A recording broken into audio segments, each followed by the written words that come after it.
Welcome to a foreigner in the Philippines. Good evening.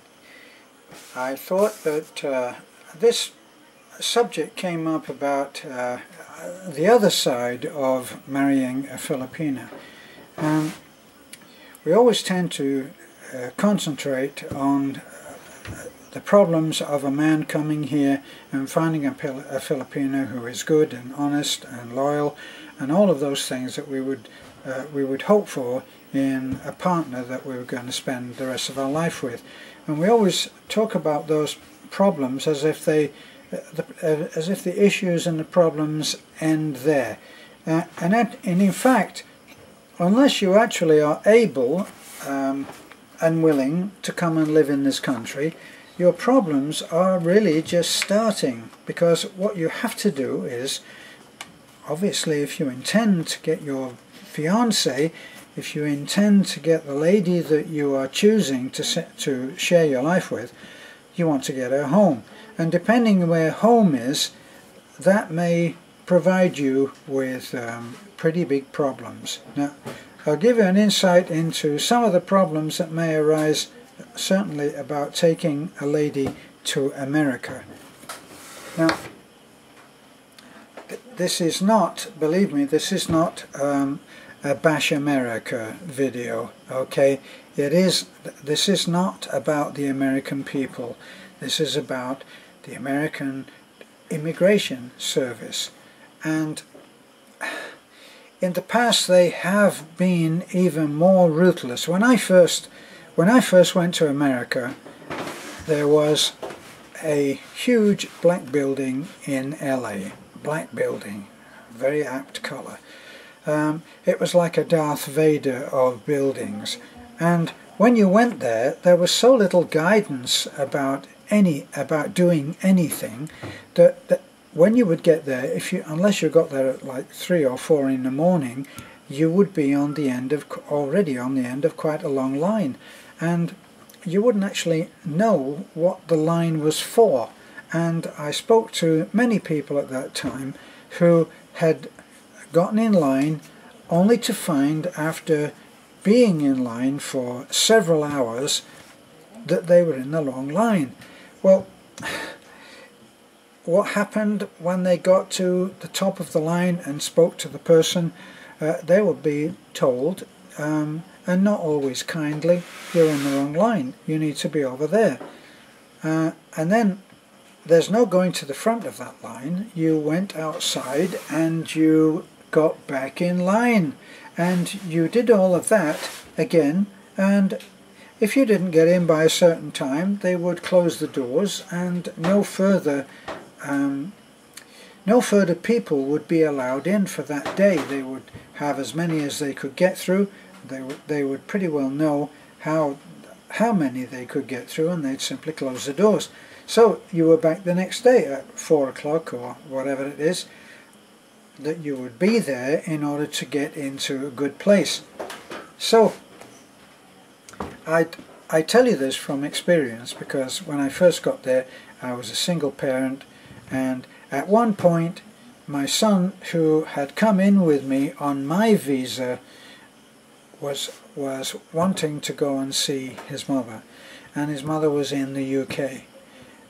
Now, I knew that if he left, he would not be able to come back, and that was a fact of life.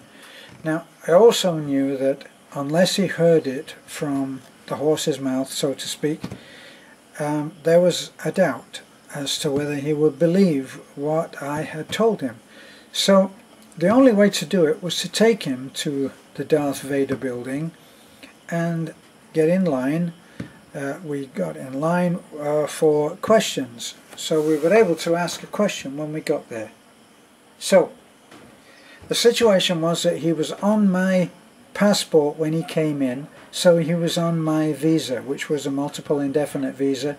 I had gone straight away to an attorney, because I had entered the country legally, so I was able to go to an attorney. He took up my case and he got me a green card. Now, the reason he was able to do that was because I had an older son who was adult age, and able to petition me in. And father to son or son to father couldn't be refused. It might just take a little time.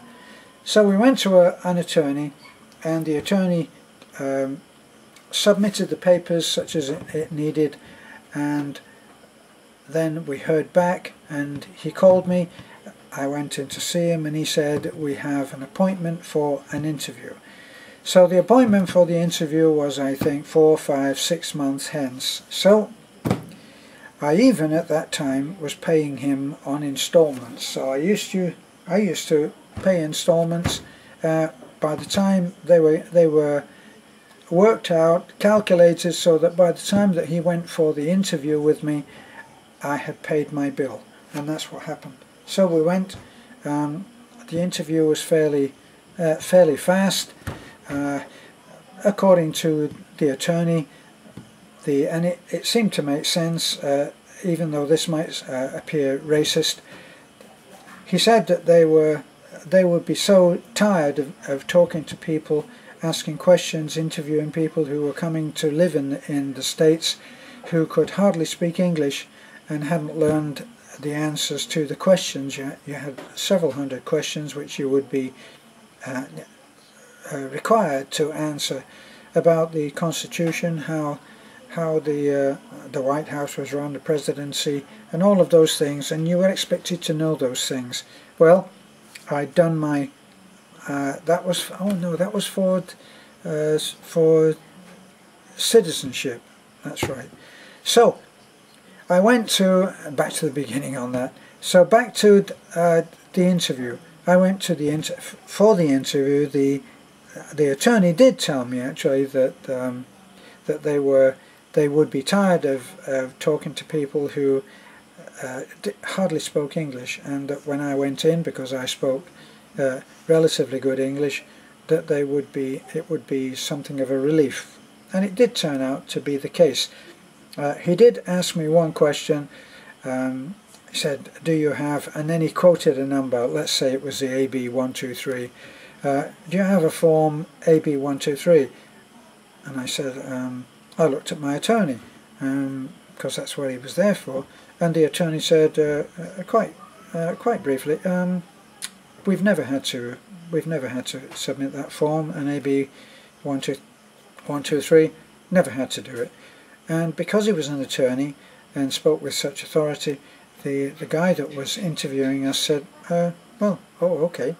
And then he continued to leaf through the papers, and then he suddenly said to me, well, oh, that's everything we need. Welcome to America.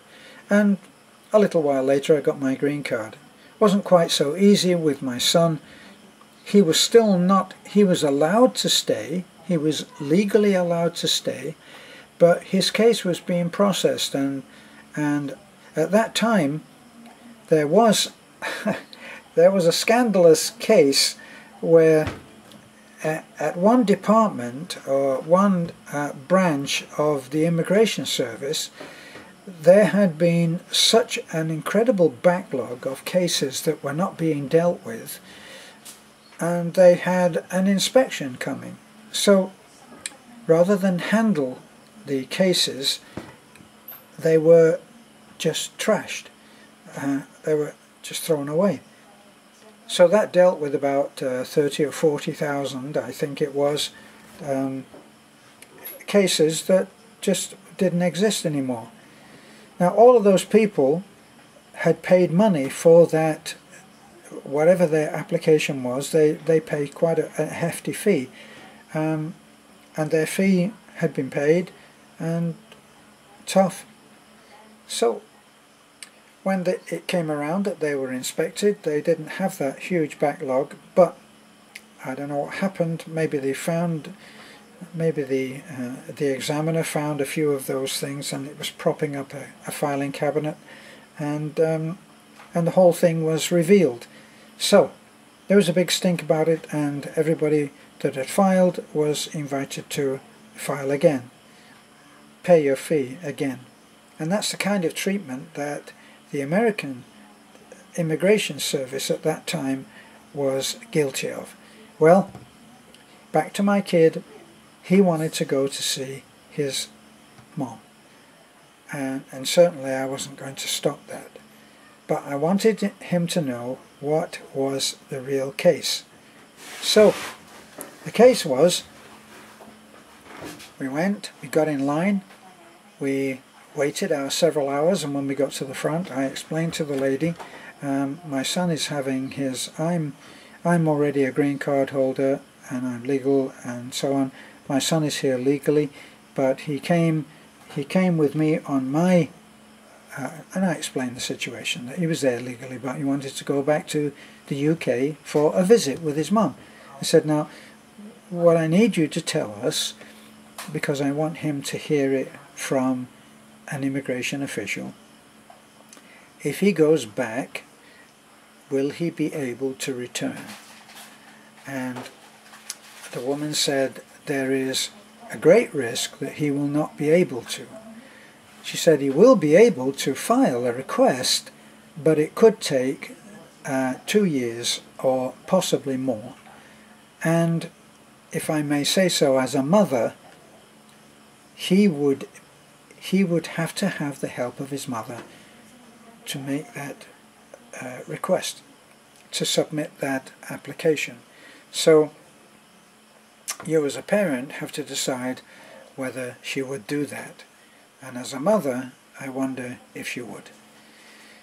So we walked out from that little talk with that lady, and I said to my son, did you understand? I think that he was about 8 or 9 at the time. I said, did you understand what the woman said? So he said, yes, I did. I said, and what decision have you made? You have to make that decision for yourself. And he said, I can't take that risk that I won't be able to come back, and I'm not sure that Mom will help me to do that. So that was the end of that, and we didn't go any further with it. Much later, years in fact, we did get the paperwork sorted out, and my son now is actually a US citizen, just the same as I am. So that was that's turned out to be just a case history, an example of how the immigration can work and how it can be very, very difficult to get there and stay. So I don't want to make this into a terrifically long video, so I'll leave it at this, but I will do a part 2 of this video in which I talk about some of the specific problems which you will find if you are trying to get your lady home. This is A Foreigner in the Philippines. Bye for now.